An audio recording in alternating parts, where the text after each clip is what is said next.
ठीक है, हम लोग कर रहे हैं solution. 3 charges of equal magnitude Q R placed at the vertices of A triangle of A side L. How can the system of the charges be placed in equilibrium. बोल रहा है कैसे हम चार्जेस को रखें, कहाँ पे हम फोर्स चार्ज को रखें ताकि ये तीनों चार्ज जो है वो एक सिस्टम इक्विलिब्रियम में आ जाए।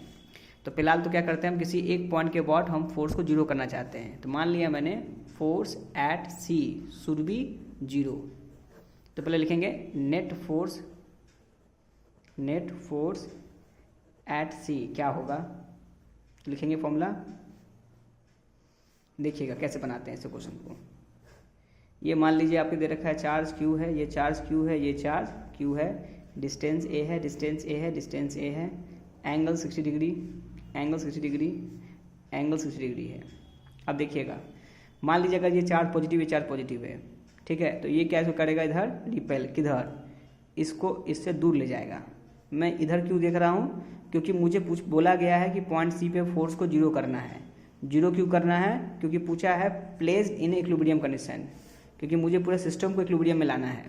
इसका मतलब है कि मुझे पॉइंट सी को इक्विलिब्रियम करने के लिए मुझे इस पॉइंट सी पे नेट फोर्स जीरो करना है। फोर्स जीरो कब होगा, जब इस पे नेट फोर्स जीरो हो जाएगा। पहले निकालेंगे नेट फोर्स इस पे आएगा कितना है, ठीक है। तो क्वेश्चन में 2 पार्ट है, तो पहला काम है इस पे नेट फोर्स निकालना, कितना आएगा समझिएगा।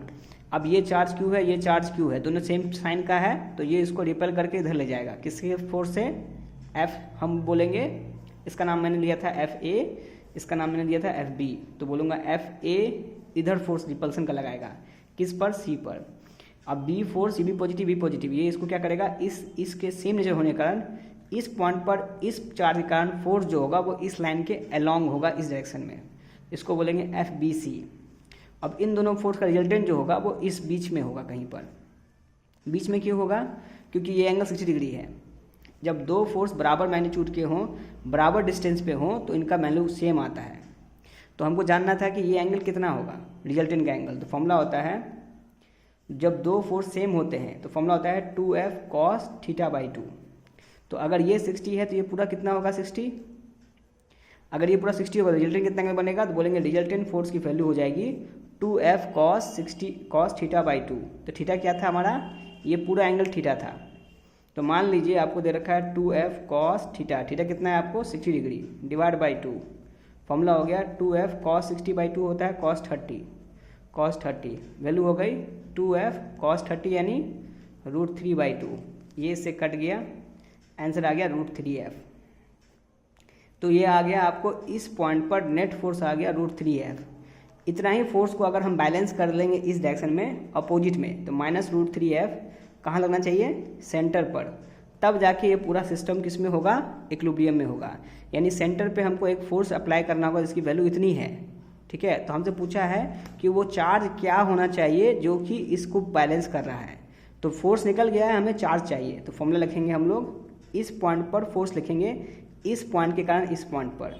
बेसिकली हमें इसका इससे डिस्टेंस चाहिए। कैसे निकलेगा, हम जानते हैं कि ट्रायंगल इक्विलैटरल ट्रायंगल है। आते हैं हम लोग अगले पेज पे सॉल्व करते हैं इसको। देखिए काफ़ी इंपॉर्टेंट चीज़ है, यहाँ पर ध्यान दीजिएगा कि ट्रायंगल में दे रखा है चार्ज क्यू था, हमने लिया ए बी सी। इस पे मैंने बोला कि पॉइंट सी पर नेट फोर्स लग रहा है हमारे पास कितना, √3f। कैसे निकाला हमने, अभी आपने समझा था 2 मिनट पहले। फिर ये force F B C F A C बराबर था। मुझे जानना था क्या कि इस पॉइंट पर कितना चार्ज रखा जाए, ठीक है। तो मैंने निकाल दिया। तो हमको निकालना है बेसिकली इस पॉइंट का इससे डिस्टेंस चाहिए ताकि मैं फोर्स लिख सकूँ।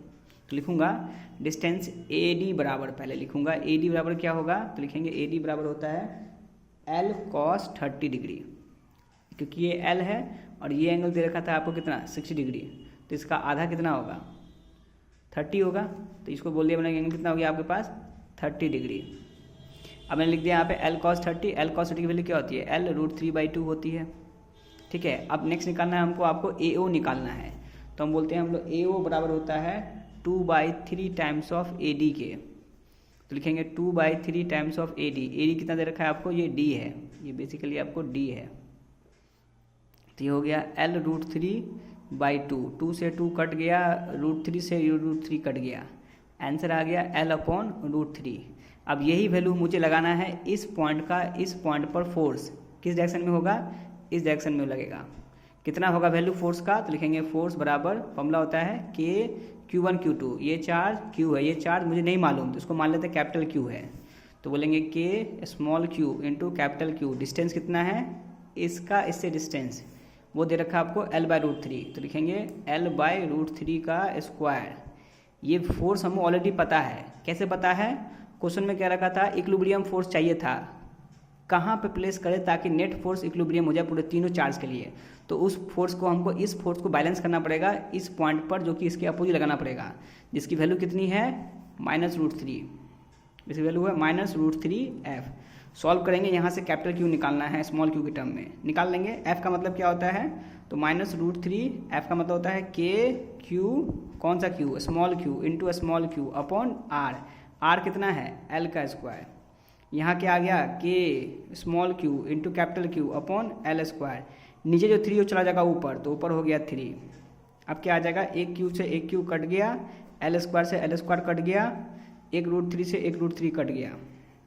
तो यहाँ से क्या आ जाएगा हमारे पास, कैपिटल Q बराबर ये √3 उधर चला जाएगा, k से k कट गया, आंसर आ गया आपके पास Q अपॉन का √3। ये मेरा फाइनल आंसर है, ठीक है। माइनस साइन क्या बता रहा है कि ये दोनों फोर्स अपोजिट एक्ट कर रहे थे। कौन से वाले फोर्स, इस फोर्स के अपोजिट फोर्स इधर लगा रहा है मैंने, इसका वैल्यू है √3F। तो माइनस साइन नहीं लिखो, बस समझ में आना चाहिए कि माइनस क्या काम कर रहा है, बैलेंस करने का काम कर रहा था, इसलिए मैंने उसको लिखा -√3F। ये मेरा फाइनल आंसर है। I hope you will understand.